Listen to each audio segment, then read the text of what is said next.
বহুল আলোচিত ATM card জালিয়াতির মূল হোতা পোল্যান্ডের নাগরিক পিওতর গ্রেফতার। এর আগে বিদেশিদের অ্যাকাউন্ট থেকেও টাকা লোপাট করে সে। সহযোগিতার অভিযোগে আটক করা হয়েছে সিটি ব্যাংকের ৩ কর্মকর্তাকে। পিটরকে জিজ্ঞাসাবাদ করার পর সে মাকসুদের নাম বলে, মাকসুদকে জিজ্ঞাসা করার পর বাকি দুজনের নাম বেরিয়ে আসে, তারপর তাদেরকে গ্রেপ্তার করা হয়। দেখছিলেন প্রধান শিরোনাম, দুপুরের সময়ের সঙ্গে আছে আমি ফাহমিদা মতুশি এবং আমি সাইফুল রুদ্র। এবার অন্যান্য শীর্ষ সংবাদ। পঞ্চগড়ে পুরোহিত হত্যার প্রতিবাদে মানববন্ধন, এক জামায়াত কর্মী আটক। মানিকগঞ্জে ভাগ্নেদের হাতে 2 মামা খুনের ঘটনায় 19 জনের বিরুদ্ধে মামলা, গ্রেফতার 1। জুডিশিয়াল সদস্যদের বেতন প্রায় দ্বিগুণ করে বেতন কাঠামো পুনর্নির্ধারণ করেছে মন্ত্রিসভা, 8ম বেতন স্কেলের সঙ্গে সমন্বয়। বিচার বিভাগ নিয়ে বিরূপ মন্তব্যের বিষয়ে মির্জা ফখরুলকে আগামীকালের মধ্যে ব্যাখ্যা দেওয়ার নির্দেশ আপিল বিভাগের। আইনজীবীর মাধ্যমে দেয়া ব্যাখ্যা গ্রহণ করা হয়নি। পিপিপির মাধ্যমে প্রথমবারের মতো আবাসন প্রকল্প হাতে নিয়েছে সরকার। রাজধানীর কালশীতে গড়ে তোলা হবে নিম্ন ও মধ্যম আয়ের মানুষের জন্য ফ্ল্যাট। এবং হারিয়ে যাচ্ছে ময়মনসিংহের গারো সম্প্রদায়ের আচিক ভাষা। বর্ণমালা তৈরি ও মাতৃভাষায় পাঠদানের ব্যবস্থা করতে উদ্যোগ নেওয়ার দাবি।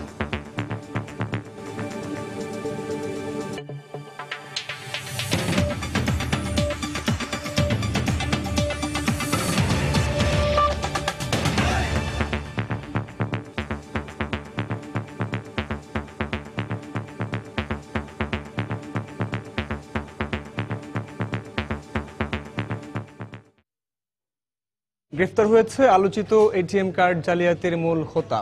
গোয়েন্দা পুলিশ বলছে, সাম্প্রতিক সময়ে এই ঘটনার সিসিটিভি ফুটেজে যে বিদেশিকে দেখা গেছে তার নাম পিওতর সিজোফেন। রোববার সন্ধ্যায় গুলশান এলাকায় অভিযান চালিয়ে তাকে গ্রেফতার করে ডিবি পুলিশের একটি দল। আর তাকে সহযোগিতার অভিযোগে গ্রেফতার করা হয় সিটি ব্যাংকের 3 কর্মকর্তাকে। দুপুরে ডিএমপির মিডিয়া সেন্টারে এক প্রেস ব্রিফিংয়ে এই ঘটনার বিস্তারিত তুলে ধরা হয়। এটাই বাংলাদেশে এটিএম কার্ড জালিয়াতির প্রথম ঘটনা। স্বভাবতই দেশজুড়ে আলোচনার কেন্দ্রবিন্দুতে পরিণত হন সিসিটিভির ফুটেজে ধরা পড়া এই বিদেশি নাগরিক। গত 7 ও 8 ফেব্রুয়ারি রাজধানীর বিভিন্ন স্থান থেকে কার্ড জালিয়াতির মাধ্যমে ইবিএল, ইউসিবি আর সিটি ব্যাংকের গ্রাহকদের অর্থ লোপাটের ঘটনা ঘটে। এটিএম বুথ স্কিমিং ডিভাইস বসিয়ে এই 3টি ব্যাংকের 36 জন গ্রাহকের 20,60,000 টাকা হাতিয়ে নেয় চক্রটি। 14 ফেব্রুয়ারি ইসিবি কর্তৃপক্ষ বনানী থানায় একটি মামলা দায়েরের 7 দিনের মাথায় গ্রেপ্তার হলো ওই ঘটনার মূল হোতা। গ্রেপ্তার এই বিদেশি নাগরিকের কাছ থেকে পোল্যান্ডের পাসপোর্ট এবং জার্মানির পরিচয়পত্র উদ্ধার করেছে গোয়েন্দা পুলিশ। পাসপোর্ট অনুযায়ী তার নাম পিওতর সিজোফেন। অন্যের পাসপোর্ট চুরি করে ব্যবসায়ীর মিথ্যা পরিচয় দিয়ে 1 বছর আগে বাংলাদেশে ঢোকা এই জালিয়াতের প্রকৃত নাম ও জাতীয়তা নিয়েও সন্দেহ রয়েছে গোয়েন্দাদের। গোয়েন্দা পুলিশ বলছে, এরই মধ্যে বাংলাদেশি এক নারীকে বিয়ে করে সন্তানের জনক হওয়া পিওতর সিজোফেনের এদেশে এটাই প্রথম জালিয়াতির ঘটনা নয়। পূর্বেও সে কোটি কোটি টাকা হাতিয়ে নিয়েছে, বাট সেটি আসলে বিদেশিদের অ্যাকাউন্ট থেকে নিয়েছে, ইন্টারন্যাশনাল কার্ড ব্যবহার করে। ফলে ওই দেশের মেসেজ গিয়েছে, যে কারণে বাংলাদেশের কোনো ব্যাংকের টাকায় বা গ্রাহকদের টাকায় কোনো ঘাটতি হয়নি। কিন্তু এবার সে আমাদের কাছে স্বীকারও করেছে যে আমাদের ভুল হয়েছে, যে বাংলাদেশের অ্যাকাউন্ট, বাংলাদেশিদের অ্যাকাউন্ট থেকে টাকা তোলার কারণেই সে ধরা পড়েছে। পিওতরের অপকর্মে সহযোগিতার অভিযোগে মকসেদ আলম, এজাউল করিম ও রেফাজ আহমেদ নামে সিটি ব্যাংকের 3 কর্মকর্তাকেও গ্রেপ্তার করেছে গোয়েন্দা পুলিশ। পাঁচ মেশিনের সাহায্যে টাকা হাতিয়ে নিয়েছে, যেটি এই কার্ড ডিভিশনের এই 3 কর্মকর্তা সহ আরো অন্যান্য জায়গারও আরো 2-1 জন আছে, তারা এই কাজটিতে সহায়তা করেছে, কারণ ওই মেশিন তো অন্যদের কাছে থাকে না। গোয়েন্দা পুলিশ আরো জানিয়েছে, জালিয়াতিতে জড়িত আরো 2 বিদেশি এই ঘটনা জানাজানি হওয়ার আগেই দেশ ছেড়ে পালিয়েছে। ব্যবসার কথা বলে এসেছে। ওমর ফারুক, সময় সংবাদ, ঢাকা। মানিকগঞ্জের সিংগাইরে জমিজমা সংক্রান্ত বিরোধের জের ধরে ভাগ্নের হাতে 2 মামা খুনের ঘটনাকে পূর্ব পরিকল্পিত বলে ধারণা করছে পুলিশ। এ ঘটনায় নিহত আজিজের স্ত্রী ফরিদা বেগম 19 জনকে আসামি করে সিংগাইর থানায় মামলা করেন। এরপরই একজনকে গ্রেফতার করে পুলিশ। অন্যদের ধরতে অভিযান অব্যাহত রয়েছে। এদিকে খুনিদের দৃষ্টান্তমূলক শাস্তির দাবি জানিয়েছেন নিহতের স্বজনরা। নিহত আজিজ ও টেন্ডর মোল্লার পরিবারের সদস্যরা কোনোভাবেই মেনে নিতে পারছেন না এ নৃশংস হত্যাকাণ্ড। নিহতের পরিবার ও স্থানীয়রা জানান, অভিযুক্ত জাহিদুল, নৈশা ও জসিমদের এক খালা দেশের বাইরে মারা যান। তার মৃত্যুর পর থেকেই নিহতের সম্পদ ভাগাভাগি নিয়ে ভাগ্নে ও মামাদের মধ্যে বিরোধ চলছিল। রোববার সকালে মামা আজিজ ও টেন্ডর মোল্লা এবং টেন্ডর মোল্লার ছেলে করিম মোল্লাকে বিরোধ মীমাংসার কথা বলে বাড়িতে ডেকে নেয় তিন ভাগ্নে। এ সময় কথা কাটাকাটির এক পর্যায়ে দেশীয় অস্ত্র দিয়ে তাদের উপর হামলা করে তিন ভাগ্নে। ঘটনাস্থলেই নিহত হন আজিজ ও টেন্ডর মোল্লা। আহত অবস্থায় করিমকে ভর্তি করা হয় হাসপাতালে। চিকিৎসার পর হাসপাতাল থেকে ছাড়া পেয়ে এভাবেই ঘটনার বর্ণনা দেয় সে। আর কোনো কথাবার্তা নেই। হত্যাকারীদের দৃষ্টান্তমূলক শাস্তি দাবি করেছেন এলাকাবাসী। তারা পূর্বের দিকে লোক রেডি করে রাখছিল, ওই ঢোকার পরেই কেসি গেট লাগাইতে তাদের উপরে দেশীয় অস্ত্র দিয়ে মারপিট করছে। প্রশাসন থেকে আমরা দৃষ্টান্তমূলক শাস্তি চাই। খুব মর্মান্তিক বিষয়, এদের সকলের ফাঁসি চাই, আমরা সুষ্ঠু বিচার আমরা চাই। এদিকে রোববার রাতেই নিহত আজিজের স্ত্রী ফরিদা বেগম ১৯ জনকে আসামি করে সিংগাইর থানায় মামলা করেন। এই হত্যাকাণ্ডকে পূর্ব পরিকল্পিত বলে ধারণা করছে পুলিশ। টাকা পাবে এবং জায়গার ভাগবাটোয়ারা পাবে, এই বিষয় নিয়ে দীর্ঘদিন ধরে আলোচনা চলছিল ফ্যামিলিগত এবং গ্রাম্য সালিশের মাধ্যমে। এই সমাধান না হওয়ার কারণে গতকাল তাদেরকে সকালে ডেকে নেয় এবং ডাকার পরিপ্রেক্ষিতে তারা পরিকল্পিত তাদের অতর্কিতভাবে তাদের হামলা করে। বাকিদের গ্রেফতারে অভিযান অব্যাহত রয়েছে বলে জানিয়েছে পুলিশ। শাতিলা শারমিন, সময় সংবাদ, ঢাকা। দর্শক, এই মুহূর্তে মানিকগঞ্জের সিংগাইরে আছেন আমাদের সহকর্মী মিজানুর রহমান খবির। সবশেষ খবর জানতে সরাসরি চলে যাচ্ছি তার কাছে। খবির,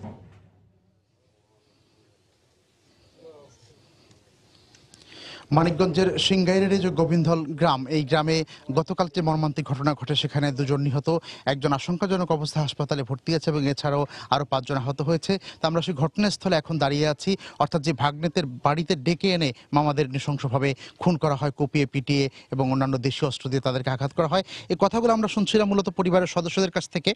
আপনারা এখন যে ঘরটি দেখতে পাচ্ছেন, এটি মূলত হাসিনা বেগমের ঘর, অর্থাৎ তিনি কাতারে প্রবাসী থেকেই মারা যান এবং এই ঘরটাকে কেন্দ্র করেই মূলত বিরোধের সূত্রপাত। তো যেই সংঘর্ষ গতকাল যেই দুর্ঘটনাটি ঘটে এখানে, এবং এই পরিবারের একজন সদস্য তিনি আমাদেরকে একটু আগে বলছিলেন, এখন তার মুখ থেকে আমরা শুনতে চাই আসলে গতকাল সকালে এই ঘটনা আপনি দেখেছেন এবং আপনার এই ভাই এবং ভাগ্নে তারা এর সাথে জড়িত, আপনি কি দেখেছেন আসলে? আমি দেখছি আমার টেন্ডল বাইরে জাহাদুলে সুরকি বিন্দাইছে এই জায়গা, আর রশিদে এখানে কূপ দিছে, আর নাজিয়া আর শামসুল্লাহ খালি বাইরেছে, আর আমার করিমেরে জসিমে কূপ দিছে, মাইরাও ওখানে ফেকা ফালাই দিছে, তার 2টা বউ যায় বাইরেছে, আর আমার আজেতের ওই কোনাটার মধ্যে ফালাইয়া ওই সিদ্দিকে কূপ দিছে, জিয়াদিনে কাতরা বিন্দাইছে, আর মাজতে বাইরেছে, আর জিয়া জহরুদ্দের মেয়া বাইরেছে, আর টেন্ডলের বউরের সুরকি কাতরা বিন্দাইছে ইয়ে সিদ্দিকে, আর সিদ্দিকের নগে যে দল পলা চাল তারা ওই যে আমার টেন্ডলের পোলারও সিদ্দিকে এনে কাতরা বিন্দাইছে, আর দল পলারা সব ওই ময়দার পোলারে মারছে, ওরা আর কি বাইরে দইরা মারপিট করছে। আপনারা শুনছিলেন একজন প্রত্যক্ষদর্শী এবং এই পরিবারের সদস্য তার বর্ণনায় যে কি নৃশংসভাবে এখানে এই হত্যাকাণ্ডের ঘটনাটি ঘটে। তো আপনারা জানেন যে সংবাদও যেমনটি দেখছিলেন, এই ঘটনায় একটি মামলা দায়ের করা হয়েছে মানিকগঞ্জের সিংগাইর থানায়। তো এই মামলার যিনি দায়িত্ব পেয়েছেন ওসি তদন্ত আমিনুল ইসলাম, তার সঙ্গে এখন একটু কথা বলতে চাই। জনাব আমিনুল, মামলার যে দায়িত্ব এখন আপনি পেয়েছেন, তো আপনাদের মামলার অগ্রগতি সম্পর্কে এখন এবং পরবর্তী পদক্ষেপটা কি হবে আসলে? আমরা একটা জাহান্নামীয় জহিরুদ্দিন আসামি একজনকে গ্রেপ্তার করেছি, আর আমাদের গ্রেপ্তারের চেষ্টা অব্যাহত আছে। আশা করি আমরা খুব দ্রুত সময়ে আসামিগুলো সব গ্রেপ্তার করতে সক্ষম হব। তো গতকালের ঘটনা একটু যদি ফিরে যাই আমরা, যে ঠিক ঘটনার কতক্ষণ পরে আপনারা আসেন এবং এসে কি পরিস্থিতি দেখেছিলেন? আমরা ঘটনা সকাল 8টায় সংবাদ পাই, আমরা তখন 21শে ফেব্রুয়ারির ওই অনুষ্ঠানে ছিলাম। আমরা দ্রুত সময়ে আমি আর আমার ওসি স্যার এবং সেকেন্ড অফিসার সহ ফোর্স নিয়ে আমরা দ্রুত সময় চলে আসি। দ্রুত সময় নিয়ে এসে আমরা আসামি গ্রেপ্তারের চেষ্টা করি এবং স্থানীয় লোকজন যারা ছিল তাদের সহায়তায় কিন্তু তখন আমরা করতে পারি নাই, তারা সব দূরে চলে গেছে। তারপরে আমরা একজনকে গ্রেপ্তার করতে সক্ষম হয়েছি। আর আসামিগুলো তো যারা জখমি হাসপাতালে 2 জন মারা গেছে শুনছেন, আর একজন এনাম মেডিকেল কলেজ হাসপাতালে ভর্তি আছে, তাকে দেখার জন্য আমি গিয়েছিলাম। এবং আরো যারা চিকিৎসাধীন আছে তাদের আমরা নিজেরাই দেখতেছি। এবং এই জায়গায় আমাদের ঊর্ধ্বতন পুলিশ কর্মকর্তাদের কথা হলো যত দ্রুত সম্ভব আসামি যেখানেই থাকুক তাকে গ্রেপ্তার করতে হবে। আমরা সেই চেষ্টায় অব্যাহত আছি। ধন্যবাদ আপনাকে। আমাদের সঙ্গে কথা বলছিলেন সিংগাইর থানার যে ভারপ্রাপ্ত কর্মকর্তা তদন্ত, তিনি বলছিলেন মূলত এই ঘরটিতে মূলত যে মামাদেরকে ঢুকিয়ে তারপর কোপানো হয় এবং অন্যান্যভাবে হামলা করা হয়। তো দর্শক, এই ছিল আমার কাছে আপাতত এই মানিকগঞ্জের সিংগাইরের যে গোবিন্দল গ্রাম, সেখান থেকে আপাতত সবশেষ। আমরা এখন ফিরে যাচ্ছি স্টুডিওতে ফাহমিদা মোটরসের কাছে। দর্শক, মানিকগঞ্জের সিংগাইরে ভাগ্নের হাতে 2 মামা খুনের ঘটনায় প্রত্যক্ষদর্শীদের বক্তব্য এবং ওই ঘটনার সবশেষ পরিস্থিতি জানাচ্ছিলেন সহকর্মী মিজানুর রহমান খবির। এদিকে পঞ্চগড়ে পুরোহিত হত্যার ঘটনার প্রতিবাদে এবং দোষীদের শাস্তির দাবিতে দেবীগঞ্জে মানববন্ধন করেছেন বিক্ষুব্ধ এলাকাবাসী। এদিকে ঘটনার সাথে জড়িত সন্দেহে জামায়াত কর্মী সহ 3 জনকে গ্রেফতার করেছে পুলিশ। গঠন করা হয়েছে 8 সদস্যের তদন্ত দল। বেলা 11টার দিকে শহরের বিজয় চত্বর এলাকায় মানববন্ধনের আয়োজন করে এলাকাবাসী। এতে বিভিন্ন রাজনৈতিক, সামাজিক ও সাংস্কৃতিক সংগঠনের নেতাকর্মীরাও অংশ নেন। এ সময় তারা ঘটনার সুষ্ঠু তদন্ত এবং দোষীদের দৃষ্টান্তমূলক শাস্তি দাবি করেন।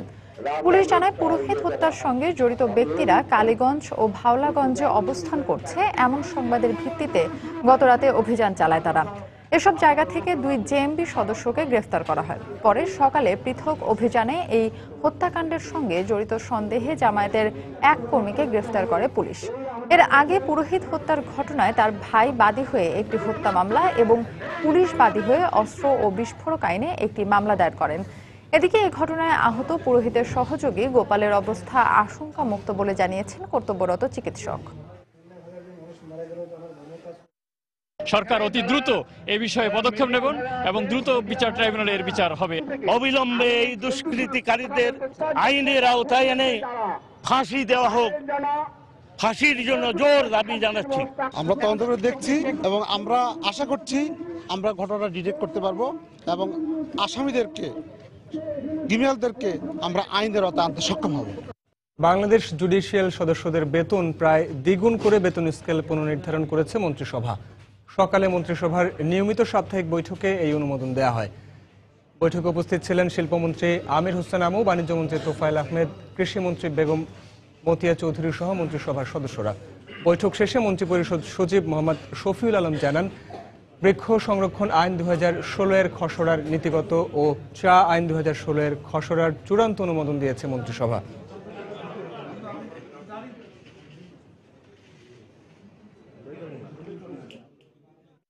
2009 সালে তাদের যে বেতন স্কেল ছিল ওটার সাথে আনুপাতিক হারে বাড়িয়ে ওটাকে সমন্বয় করা হয়েছে। সিনিয়র জেলা জজ পর্যায়ে যারা, তাদের জন্য বেতন ছিল 40,000 টাকা, সচিব স্কেলের সমান। সেটা মন্ত্রিসভা কমিটি সুপারিশ করেছে এবং মন্ত্রিসভা পাশ করেছে 78,000 টাকা। অর্থাৎ সচিবদের যে স্কেল ওই একই স্কেল। সিনিয়র জেলা জজ নন, অর্থাৎ যাদের 5 বছর পূর্তি হয় না চাকরি, যেটা ছিল 36,000 থেকে 39,600, ওটাকে করা হয়েছে 70,925 থেকে 76,350। বিচার বিভাগ নিয়ে বিরূপ মন্তব্যের বিষয়ে আগামীকালের মধ্যে হলফনামা আকারে মির্জা ফখরুলকে ব্যাখ্যা দেওয়ার নির্দেশ দিয়েছেন আপিল বিভাগ। আইনজীবীদের মাধ্যমে দেয়া ব্যাখ্যা গ্রহণ না করে আপিল বিভাগ এ নির্দেশ দেন। সকালে প্রধান বিচারপতি এস.কে. সিনহার নেতৃত্বে আপিল বিভাগের 5 সদস্যের বেঞ্চ এ আদেশ দেন। একই সঙ্গে পল্টন থানার নাশকতার 3 মামলায় মির্জা ফখরুলের জামিনের মেয়াদ বাড়ানোর বিষয়ে আগামীকাল পরবর্তী আদেশের দিন ধার্য করা হয়েছে। সম্প্রতি সিলেট সহ দেশের কয়েকটি জায়গায় বিচার বিভাগ নিয়ে বিরূপ মন্তব্য করায় তার বক্তব্যের ব্যাখ্যা দিতে মির্জা ফখরুলকে এই আদেশ দেন supreme court.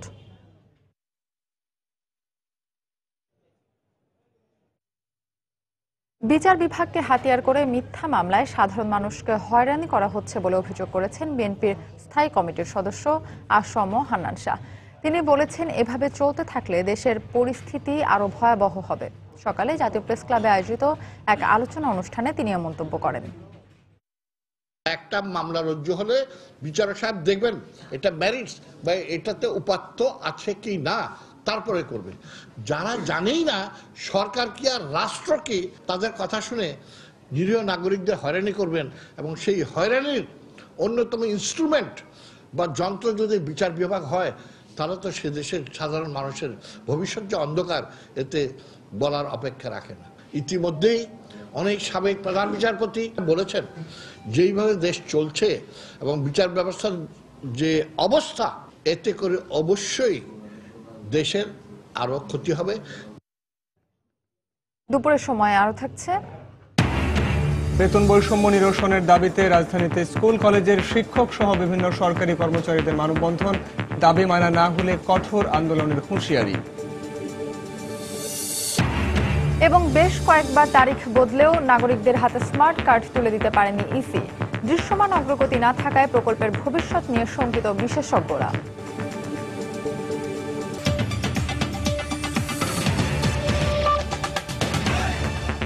Public private partnership পিপিপির মাধ্যমে প্রথমবারের মতো আবাসন প্রকল্প হাতে নিয়েছে সরকার।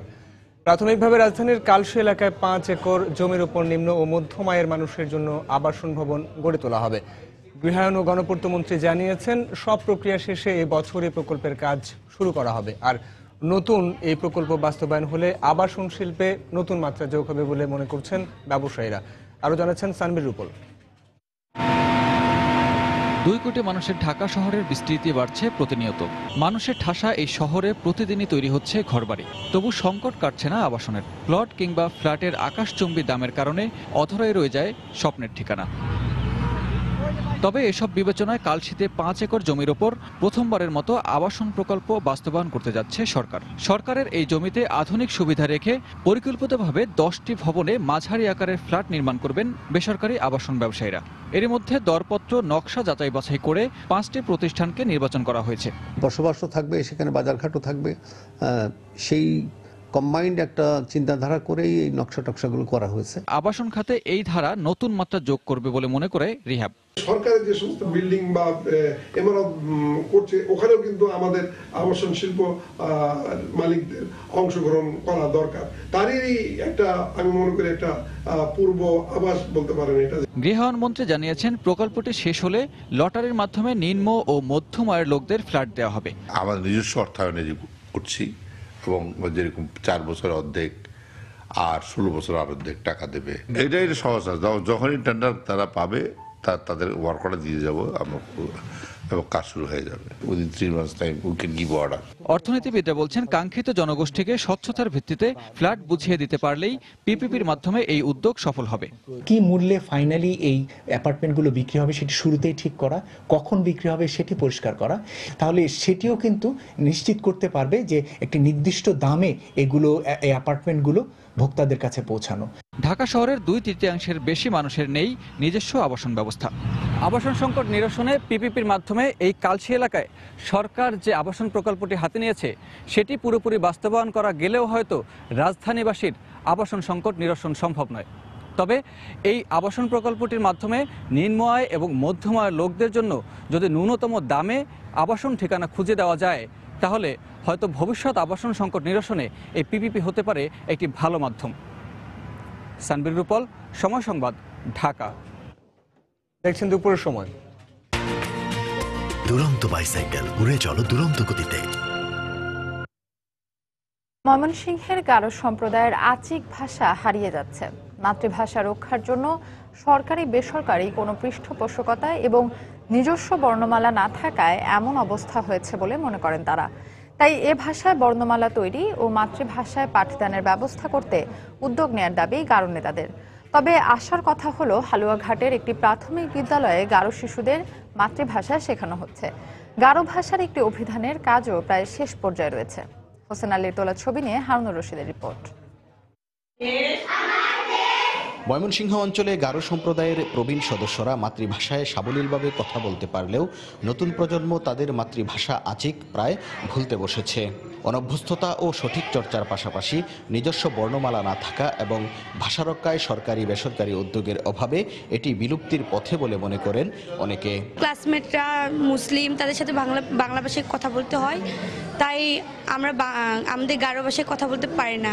আমাদের যে নিজস্ব ভাষা রয়েছে আমরা তা সব জায়গায় জায়গায় ব্যবহার করতে পারি না। এদিকে গারোদের মাতৃভাষা রক্ষায় বর্ণমালা তৈরি ও মাতৃভাষায় পাঠদানের ব্যবস্থা করতে সরকারিভাবে উদ্যোগ নেওয়ার দাবি জানালেন গারো সম্প্রদায়ের নেতারা।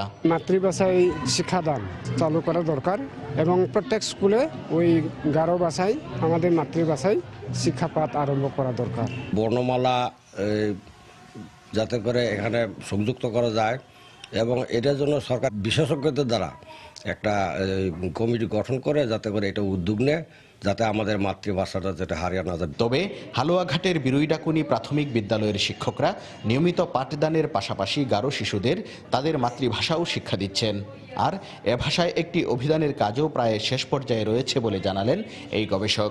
স্যার আমাদের জন্য হাচিক ভাষা শেখায় এবং মাতৃভাষা শেখায়, তাই জন্য আমরা মাতৃভাষা দিয়ে কথা বলতে পারি। পাঠদানের সময় আমরা মান্দি ভাষা দিয়ে আমাদের ছেলে মেয়েদেরকে বোঝাতে চেষ্টা করি এবং আমাদের ভাষাকে আমরা ধরে রাখতে চেষ্টা করি। আমাদের এই অভিধানে 10,000 শব্দের অধিক গারো টু বাংলা এই অভিধানের কাজ আমরা পরিচালনা করছি। তা আমাদের আশা করছি যে আগামী মার্চের মধ্যে আমরা বইটা বের করতে পারবো। ময়মনসিংহ শহর সহ হালুয়াঘাট ও ধোবাউড়া উপজেলায় গারো সম্প্রদায়ের প্রায় 80,000 লোকের বাস। হারুনুর রশিদ, সময় সংবাদ, ময়মনসিংহ। বেশ কয়েকবার তারিখ পরিবর্তন করেও বহু প্রতিশ্রুত স্মার্ট কার্ড নাগরিকদের হাতে তুলে দিতে পারেনি নির্বাচন কমিশন। এক্ষেত্রে এখনো দৃশ্যমান কোনো অগ্রগতি না হওয়ায় কমিশন পুরো প্রকল্পকে অনিশ্চয়তার মধ্যে ফেলে দিচ্ছে বলে মনে করেন বিশেষজ্ঞরা। তবে সুনির্দিষ্ট দিনক্ষণ দিতে না পারলেও শিগগিরই প্রথম ধাপে স্মার্ট কার্ড বিতরণের কাজ শুরু হবে বলে জানিয়েছেন এনআইডি কর্তৃপক্ষ। আরও জানাচ্ছেন রাশেদ লিমন। 2007 সালে ন্যাশনাল আইডি কার্ড চালুর পর থেকেই সাধারণ এই লেমিনেটিং কার্ডকে একটি ডিজিটাল কার্ডে রূপান্তরের কথা ভাবছিল সরকার। বেশ কয়েক ধাপের জরিপ শেষে 2011 সালে বিশ্বব্যাংকের সহায়তায় শুরু হয় স্মার্ট কার্ড প্রকল্প। ফ্রান্সের প্রযুক্তিতে এই কার্ডটিতে সংযুক্ত থাকবে একটি সিম কার্ড, যার মাধ্যমে অন্তর্ভুক্ত থাকবে নাগরিকের সকল তথ্য ও আঙ্গুলের ছাপ। কাগজের এনআইডির চেয়ে এই কার্ড অনেক বেশি সুরক্ষিত, নিরাপদ ও দীর্ঘস্থায়ী। বিশ্বব্যাংকের সহায়তায় চুক্তি অনুসারে চলতি বছরই শেষ হওয়ার কথা স্মার্ট কার্ড তৈরির কাজ। 2017 এর ডিসেম্বরের মধ্যে শেষ হওয়ার কথা বিতরণের কাজ। অথচ এখনো প্রথম ধাপের বিতরণের দিনক্ষণ চূড়ান্ত করতে পারেনি ইসি। এতে প্রকল্পের মেয়াদ ও ব্যয় বৃদ্ধি হতে পারে বলে মনে করেন বিশেষজ্ঞরা, যা পুরো প্রক্রিয়াকে আরো দীর্ঘসূত্রতার মধ্যে ফেলে দিবে বলেও আশঙ্কা তাদের। কনসালটেন্সি ফি দিতে হয়, মেশিন নিয়ে আসা সেটা ফি দিতে হয়, একটা ইনফ্লেশনের বিষয় আছে, এতগুলো লোককে বেতন দিতে হচ্ছে। তো সবকিছু মিলিয়ে এখন কি 100 মিলিয়নের মধ্যে আছে না আরো বেড়েছে, এগুলো কিন্তু খুব পরিষ্কার না। গত বছর একাধিক তারিখ দিয়েও কথা রাখতে পারেনি এনআইডি কর্তৃপক্ষ।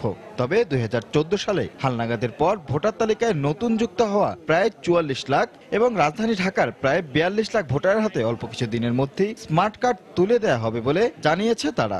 আমরা যদি কার্ড মুদ্রণটা শুরু করতে না পারতাম তাহলে হয়তো আমাদের কমিটমেন্টটা অন্যভাবে চলে যেত, যে আমরা যেটা কমিট করেছিলাম সেটা কোনো কার্ড মুদ্রণ আসলে শুরু হচ্ছে, কার্ড মুদ্রণ হচ্ছে, আমরা ডিস্ট্রিবিউশনটা শুরু করিনি। এত বড় একটা জিনিস আমরা চাই আয়োজনটা খুব ভালোভাবে করে এবং একটা বর্ণাঢ্য অনুষ্ঠানের মাধ্যমে করার জন্য।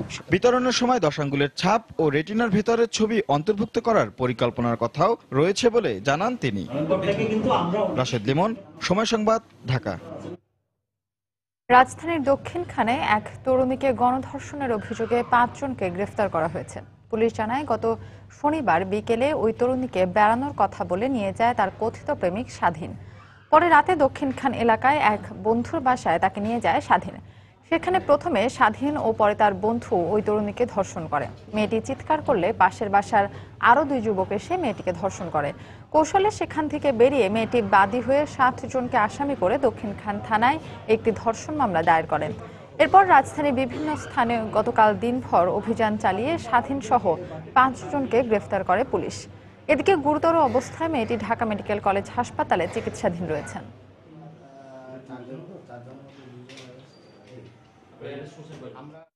5 জনকে অ্যারেস্ট করে ফেলেছি।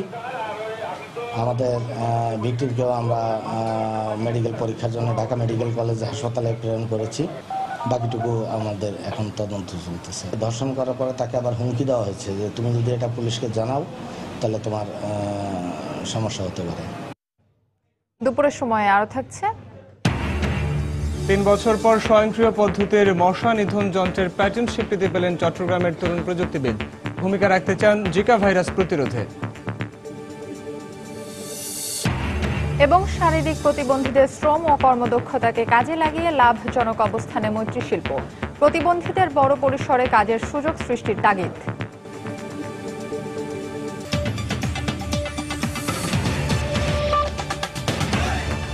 বেতন বৈষম্য নিরসনের দাবিতে রাজধানীতে অনশন কর্মসূচি পালন করছে স্কুল, কলেজ ও মাদ্রাসা শিক্ষকরা।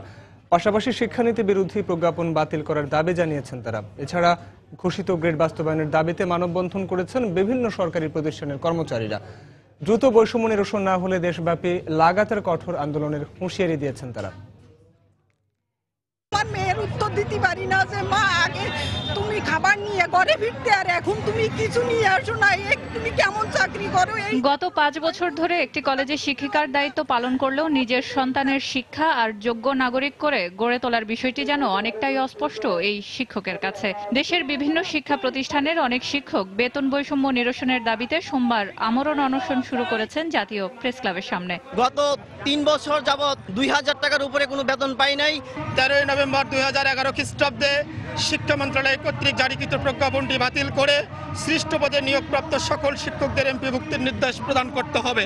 আমাদের এতদিন শিক্ষকদের ন্যায্য দাবি যে আমরা দুমুঠো ভাত, মোটা কাপড় পরে এই বাংলাদেশের নাগরিক হয়ে বাঁচতে চাই।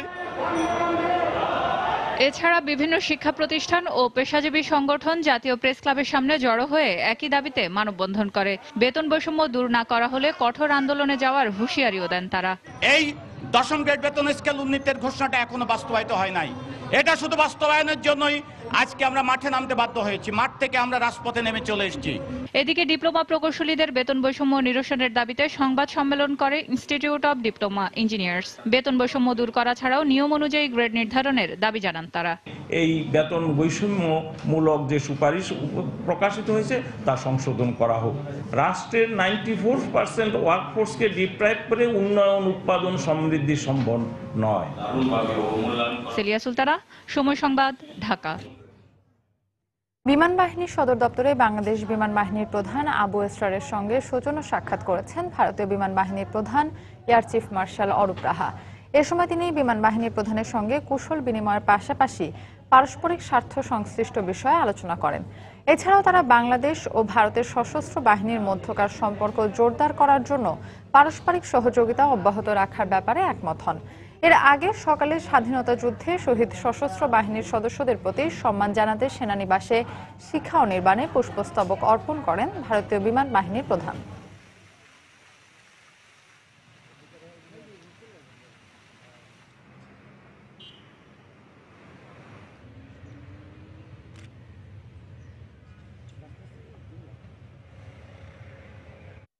নিজের আবিষ্কৃত স্বয়ংক্রিয় পদ্ধতির মশা নিধন যন্ত্র দিয়ে বিশ্বব্যাপী আতঙ্ক সৃষ্টিকারী জিকা ভাইরাস প্রতিরোধে ভূমিকা রাখতে চান চট্টগ্রামের তরুণ প্রযুক্তিবিদ এম এ হামিদ। তার দাবি, অন্য যন্ত্র দিয়ে মশার কাছে গিয়ে নিধন করতে হলেও নতুন এক ধরনের কেমিক্যাল ব্যবহারের কারণে উদ্ভাবিত যন্ত্রের কাছে ছুটে আসবে মশা। দীর্ঘ 3 বছরের গবেষণা এবং অপেক্ষার পর সরকারের প্যাটেন্ট হিসেবে স্বীকৃতি পেয়েছে তার মশা নিধন যন্ত্র। আরো জানাচ্ছেন কমল দে। 3 বছর ধরে ছোট দুটি কক্ষে সামান্য কিছু লোহালক্কর এবং দেশীয় তৈরি যন্ত্রপাতি দিয়ে গবেষণা করে আসছেন তরুণ প্রযুক্তিবিদ আব্দুল হামিদ। বাজারে প্রচলিত দেশি বিদেশি মশার কয়েল, কেমিক্যাল কিংবা যন্ত্র নিয়ে ভোগান্তির শেষ নেই। তাই ভিন্নতার কিছু একটা উদ্ভাবনের চেষ্টা ছিল হামিদের। সফলও হন তিনি। নতুন উদ্ভাবিত যন্ত্রটিতে এমন কিছু কেমিক্যাল এবং স্মাইল ব্যবহার করা হয়েছে যা মানবদেহে বিদ্যমান, যার আকর্ষণে মশা যন্ত্রটির কাছে ছুটে আসে। যখন আপনি এই ডার্ক প্লেসে বসে দিবেন তখন এটা একটা লাইট জ্বলবে, হিট প্রিজার্ভ করবে, কেমিক্যাল রিফ্লেকশন করলে মসকিটো এখানে আকৃষ্ট হবে। গত 11 ফেব্রুয়ারি প্রকাশিত বাংলাদেশ সরকারের গেজেটে প্যাটেন্ট হিসেবে স্বীকৃতি দেওয়া হয়েছে তার উদ্ভাবিত মশা মারা যন্ত্রটিকে। আমরা চাচ্ছি মানুষের কল্যাণে এই পদ্ধতি কাজে আসুক, বিশ্ববাসীর কাছে আমরা ছড়িয়ে দিই। বিশ্বে যেখানে জিকা ভাইরাসের উপর কাজ চলতেছে সেখানে আমি আমার এইটা ইমপ্লিমেন্ট করতে চাচ্ছি। প্রযুক্তিবিদ হামিদের উদ্ভাবিত মশা নিধন যন্ত্রটি সরকারিভাবে প্যাটেন্ট পেল, তা যেন চূড়ান্ত পরীক্ষা নিরীক্ষার পর বাজারজাত করা হয় সেই ব্যাপারে মত দিলেন এই ওষুধ বিজ্ঞানী। এটা যেহেতু একটা ঘ্রাণ আছে, কেমিক্যাল আছে, সেটা আমাদের ফুসফুস দিয়ে ঢুকতে পারে, সাইড এফেক্ট হচ্ছে কিনা সেই গবেষণাটুকু করার প্রয়োজন আছে, যাতে কোয়ালিটিটা মেনটেন করে এবং সেটা আন্তর্জাতিক বাজারে গিয়ে বাংলাদেশের সম্মান অর্জন হয় এবং সে বিজ্ঞানী হিসেবে যাতে প্রতিষ্ঠিত প্রতিষ্ঠিত হয়। এখনো বাণিজ্যিকভাবে তৈরি করা শুরু না হলো হামিদের এই মশা নিধন যন্ত্রটি সামান্য বিদ্যুতেই চলবে। এর কার্যকারিতা থাকবে অন্তত 2000 বর্গফুট। প্রতি 4 মাস অন্তর কেমিক্যাল রিফিল করতে হবে। কমল দে, সময় সংবাদ, চট্টগ্রাম। শারীরিক প্রতিবন্ধীদের শ্রম ও কর্মদক্ষতার উপর নির্ভর করে লাভজনক অবস্থানে পৌঁছেছে মৈত্রী শিল্প। এমনটাই দাবি এই শিল্প প্রতিষ্ঠানের। শুধু তাই নয়, প্রতিবন্ধীদের বড় পরিসরে কাজের সুযোগ দিতে বিভাগীয় পর্যায়ে কলকারখানা স্থাপনের সিদ্ধান্তের কথাও জানালেন কর্তৃপক্ষ। আর সমাজ কল্যাণ মন্ত্রণালয়ের অধীনে পরিচালিত এই প্রতিষ্ঠানে কর্মরত প্রতিবন্ধী শ্রমিকরা বলছেন, কাজ করেই জীবিকা নির্বাহ করতে চান তারা। তাই বিভিন্ন প্রতিষ্ঠানে যোগ্যতার বিচারে প্রতিবন্ধীদের নিয়োগ দেওয়ার দাবি তাদের। বিস্তারিত কামরুল হাসান সবুজের রিপোর্টে।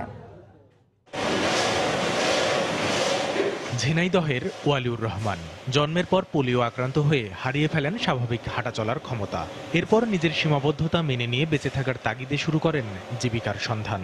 সম্মানের সাথেই কাটাতে চান সারা জীবন। আমার উপরে ডিপেন্ড করে 4-5 জন। কোনো প্রতিবন্ধী কারোর বোঝা হয়ে থাকতে চায় না। তাদের একটা যে নিজের দুর্বলতা আছে, সেই দুর্বলতাটা সে বুঝতে পারে। তাকে কাজ করাইলে সে কাজের দিকে হেভি মনোযোগী হয়।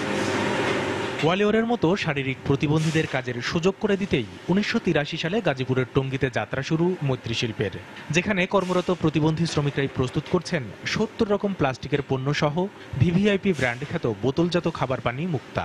তবে প্রতিবন্ধী হলেও যোগ্যতার প্রমাণ দিয়েই তাদের উতরে আসতে হয়েছে সরকারি বিধি মোতাবেক নিয়োগ প্রক্রিয়া। যত পরিশ্রমী কাজ হোক না কেন, আর প্রতিবন্ধীরা যে পারে সেটা আপনি সচক্ষে না দেখলে বুঝতে পারবেন। কাজ না পেলে আমাদের অবহেলিত, আমাদের জীবনটা অন্যরকম হতো। ইনশাআল্লাহ আমরা কাজ করে খাইতে পারছি, বাপ মার মুখে হাসি ফোটাতে পারছি। প্রশিক্ষণ দেয়া হলে প্রতিবন্ধীরাও দক্ষতার সাথে কাজ করতে পারে, এমনটা উল্লেখ করে মৈত্রী শিল্প কর্তৃপক্ষ বলছেন, দেশের বিভিন্ন অঞ্চলের প্রতিবন্ধীদের কাজের সুযোগ করে দিতে পদক্ষেপ নিচ্ছেন তারা। গত অর্থ বছরে আমরা দেখেছি যে এটি লাভজনক শিল্পে পরিণত হয়েছে এবং সরকারের সিদ্ধান্ত হয়েছে যে 8টি বিভাগেও এই ধরনের শিল্প প্রতিষ্ঠানে গড়ে উঠবে এবং প্রতিবন্ধী যারা কর্মক্ষম ওদেরকে আমরা কর্মসংস্থানের আওতায় আনতে পারবো। কয়েক বছর আগেও রুগ্ন শিল্প হিসেবে পরিচিতি পাওয়া বর্তমানে লাভজনক এই প্রতিষ্ঠানে কর্মরত শারীরিক প্রতিবন্ধীরা প্রমাণ করেছে, উপযুক্ত পরিবেশ পেলে ভারী শিল্পেও কাজের ক্ষেত্রে কোনো বাধা নয় তাদের শারীরিক সীমাবদ্ধতা। কামরুল হাসান সবুজ, সময় সংবাদ, গাজীপুর। আইনি জটিলতার কারণে প্রায় 18 বছর ধরে ভোট দিতে পারছেন না ভোলার তজুমউদ্দিন উপজেলার সোনাপুর ও বড় মংলাচড়া ইউনিয়নের ভোটাররা। এবারের ইউনিয়ন পরিষদ নির্বাচনেও ভোট দিতে পারবেন না সেখানকার 19,000 ভোটার। ফলে অকার্যকর পরিষদের কারণে উন্নয়ন সহ সব ধরনের সুবিধা বঞ্চিত ইউনিয়নবাসী। তাদের অভিযোগ, নিজেদের স্বার্থে 2 চেয়ারম্যান ও কয়েকজন সদস্য মিলে মামলা নিষ্পত্তিতে জটিলতা সৃষ্টি করছেন। উৎপল দেবনাথের ছবি নিয়ে আরো জানাচ্ছেন নাসির উদ্দিন লিটন। তজুমউদ্দিন উপজেলার মেঘনাপাড়ের সোনাপুর ইউনিয়নে সবশেষ 1997 সালে নির্বাচন অনুষ্ঠিত হয়। পরবর্তী নির্বাচনের আগেই 2005 সালে সোনাপুর ইউনিয়নের মেম্বার নূরে আলম, মোহাম্মদ শামসুদ্দিন ও মোহাম্মদ শাহজাহান সহ 29 জন বাদী হয়ে সহকারী জজ আদালতে সোনাপুর ও বড় মংলাচড়া ইউনিয়নের সীমানা নির্ধারণের একটি মামলা করেন। বর্তমানে ওই মামলাটি হাইকোর্টে বিচারাধীন রয়েছে। নদী ভাঙনের কারণে পুনঃসীমানা নির্ধারণের ওই মামলায় এখন পর্যন্ত নির্বাচন স্থগিত রয়েছে। এতে এলাকার উন্নয়ন ও নাগরিক সুবিধা বঞ্চিত থাকার অভিযোগ করে দ্রুত নির্বাচনের দাবি জানিয়েছেন এলাকাবাসী। সীমান্ত মামলা করিয়া আজ পর্যন্ত আমাদের এই দুর্ভোগ ভুগতেছি। আমরা আর ভোটের কোনো অধিকার সাধারণ মানুষ পাই না। নিজেদের স্বার্থ হাসিলের জন্য এই সোনাপুরবাসীকে 18 বছর ধরে জিম্মি করে রেখেছে। নতুন চেয়ারম্যান ও নতুন মেম্বার হইব, এলাকার জনগণ উন্নয়নমূলক কাজ হবে। নিজেদের স্বার্থেই 2 চেয়ারম্যান ও কয়েকজন মেম্বার যোগসাজশের মাধ্যমে মামলা নিষ্পত্তিতে জটিলতা সৃষ্টি করছে বলে অভিযোগ এই ইউপি মেম্বারের। বিএনপির ওই 2 চেয়ারম্যান হাসান মাসুদ বাবুল এবং নুরনবী বাবুল এবং বিএনপির কিছু মেম্বার সহ তারা এই মামলাটা করে নির্বাচন বন্ধ রেখেছেন। আর উপজেলা চেয়ারম্যান বলছেন, বিনা ভোটের চেয়ারম্যান মেম্বাররা জনগণের আশা আকাঙ্ক্ষা পূরণে ব্যর্থ হচ্ছে। ওই ইউনিয়নের জনগণের সকল আশা আকাঙ্ক্ষা এই পরিষদ থেকে কিছুই তারা আশা করতে পারে না। এই অবস্থায় নির্বাচন কমিশনের এই কর্মকর্তা জানালেন, আইনি জটিলতা নিরসন করে স্থানীয় সরকার মন্ত্রণালয় থেকে প্রস্তাব পাঠানো হলে নির্বাচনের উদ্যোগ নেওয়া হবে। ওই মামলার মানে নিষ্পত্তি না হওয়া পর্যন্ত বা ওই লোকাল গভর্নমেন্ট মিনিস্ট্রির অনুরোধ না হওয়া পর্যন্ত ওখানে কমিশন কোনো স্টেপ নেবে না। দুই ইউনিয়নে বর্তমানে লক্ষাধিক মানুষের বসবাস।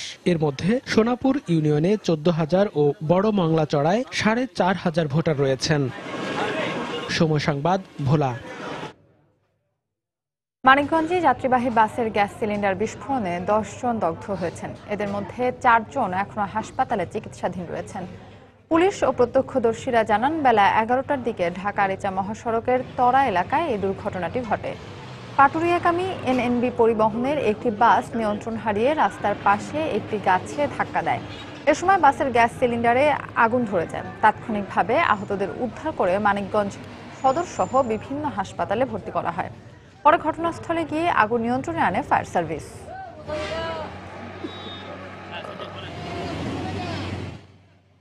আসার সাথে সাথে আমরা আগুন দেখতে পাই এবং আহত অনেক লোক ছিল।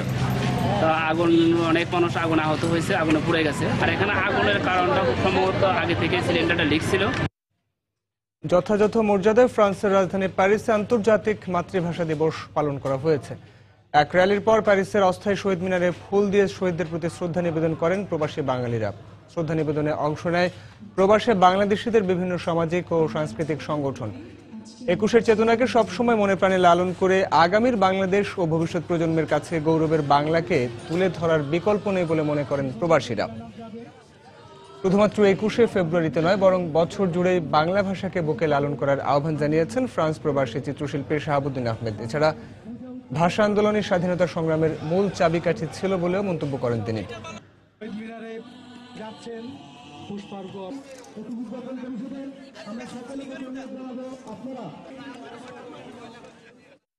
প্রচলন হয়ে গেছে বাংলাদেশে যে 21শে ফেব্রুয়ারি বা 8ই ফাল্গুন যখন আসে আমরা সোচ্চার হয়ে যাই বাংলায়।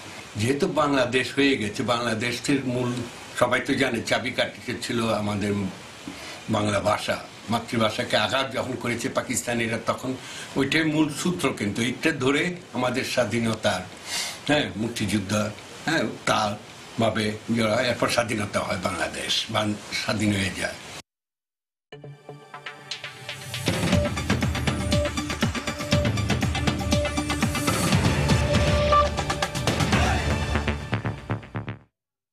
জাতীয় নিরাপত্তার স্বার্থে সিরিয়ায় তুরস্কের সেনা অভিযান চালানোর অধিকার রয়েছে বলে মন্তব্য করেছেন তুর্কের প্রেসিডেন্ট রিসেপ তাইয়েপ এরদোয়ান।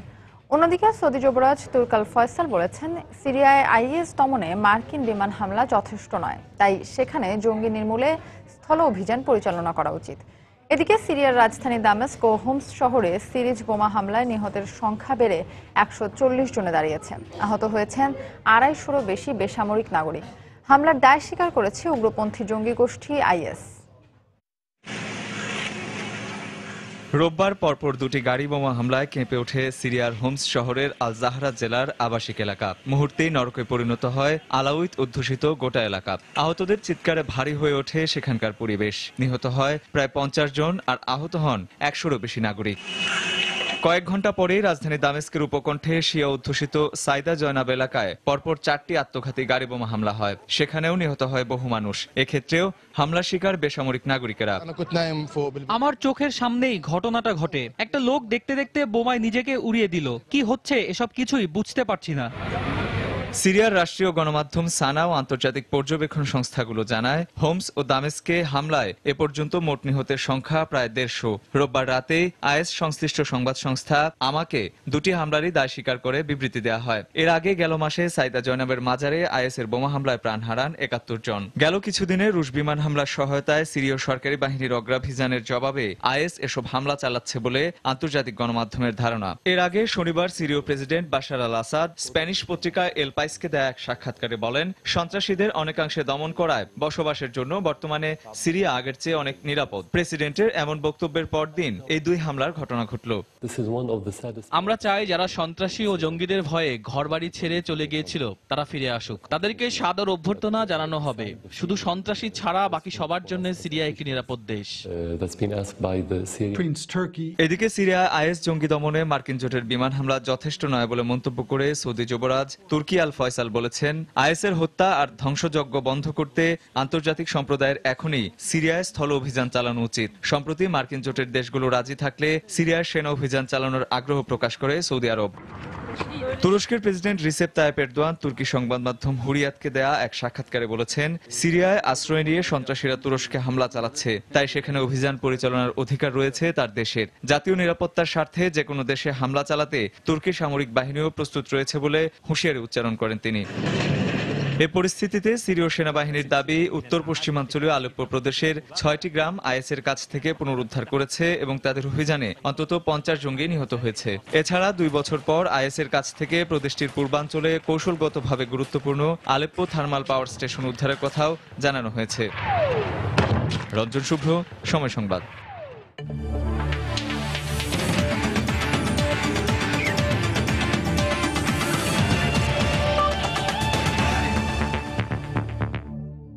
খেলার খবর। এশিয়া কাপের বাছাই পর্বে নিজেদের শেষ ম্যাচে আফগানিস্তানের মুখোমুখি হবে হংকং। মূল পর্বে জায়গা পেতে হলে এই ম্যাচে জয় ছাড়া কোনো বিকল্প নেই আফগানদের সামনে। সেই সাথে তাদের প্রত্যাশা করতে হবে ওমানের কাছে যেন বড় ব্যবধানে হারে আরব আমিরাত। মিরপুরে ম্যাচটি শুরু হবে বিকেল 3টায়। দিনের দ্বিতীয় ম্যাচে ওমানের প্রতিপক্ষ আরব আমিরাত। মিরপুরে ম্যাচটি শুরু হবে সন্ধ্যা 7:30টায়। প্রথম ম্যাচে আরব আমিরাতের কাছে হেরে মূল পর্বে খেলার আশা অনেকটাই ফিকে হয়ে যায় আফগানিস্তানের। এখন নিজেদের উপরই নয়, নির্ভর করতে হচ্ছে আরব আমিরাত এবং ওমানের ম্যাচের ফলাফলের দিকেও। তারপরও হংকংকে বড় ব্যবধানে হারিয়ে নিজেদের কাজটা সেরে রাখতে চায় আফগানরা। আরেক ম্যাচ ওমানের বিপক্ষে জয় পেলেই আরব আমিরাতের জন্য নিশ্চিত হয়ে যাবে মূল পর্ব। তাই কোনো ঝুঁকি নিতে চায় না আকিব জাভেদের দল। বাছাই পর্বে এখন পর্যন্ত অপরাজিত থাকা আরব আমিরাত ওমানের বিপক্ষে জয়ের জন্যই মাঠে নামবে। এদিকে বাছাই পর্বে 2 ম্যাচ জিতে পয়েন্ট টেবিলের শীর্ষে সংযুক্ত আরব আমিরাত। আজ ওমানের বিপক্ষে জয় পেলেই এশিয়া কাপে খেলার টিকিট নিশ্চিত করবে আকিব জাভেদের শিষ্যরা। বাছাই পর্বের প্রথম ম্যাচে আফগানিস্তানকে 16 রানে হারিয়ে শুভ সূচনা করে সংযুক্ত আরব আমিরাত।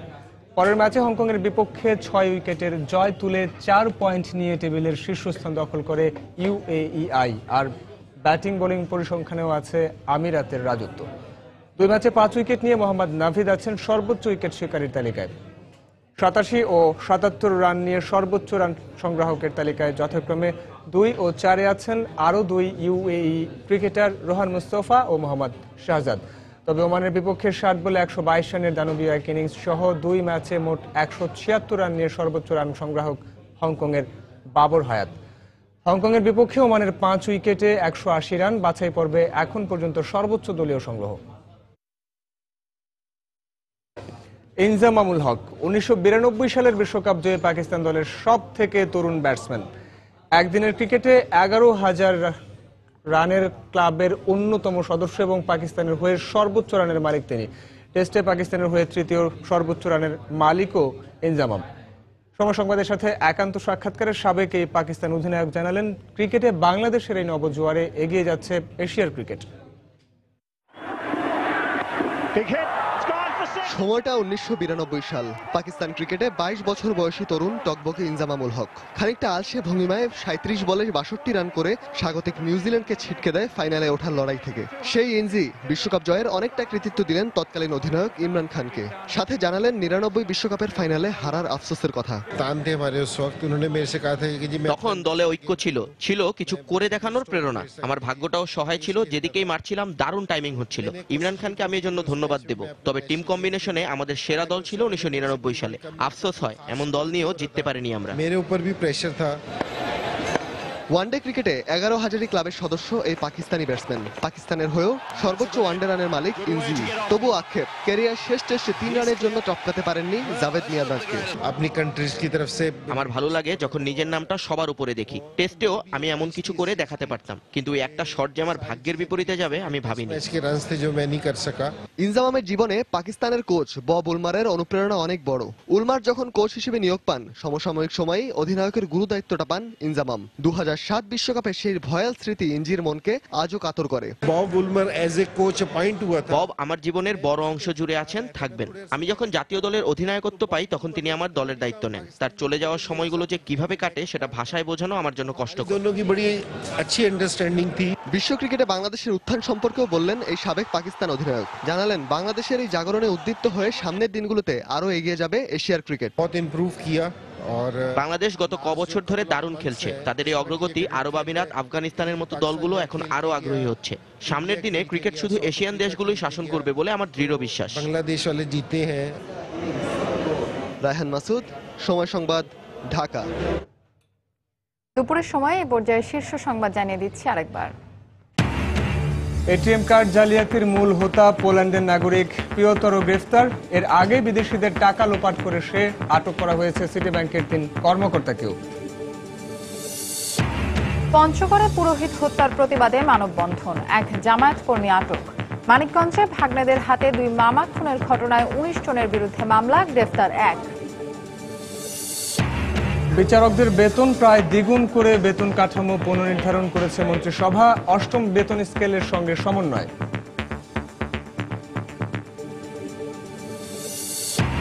বিচার বিভাগ নিয়ে বিরূপ মন্তব্যের বিষয়ে মির্জা ফখরুলকে আগামীকালের মধ্যে ব্যাখ্যা দেওয়ার নির্দেশ আপিল বিভাগের।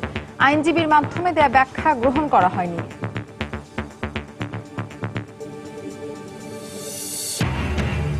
এবং পিপিপির মাধ্যমে প্রথমবারের মতো আবাসন প্রকল্প হাতে নিয়েছে সরকার। রাজধানীর কালশীতে গড়ে তোলা হবে নিম্ন ও মধ্যম আয়ের মানুষের জন্য ফ্ল্যাট। এই ছিল দুপুরের সময়। যে কোনো খবর পেতে ভিজিট করুন সময়নিউজ.tv। সঙ্গে থাকুন সময়।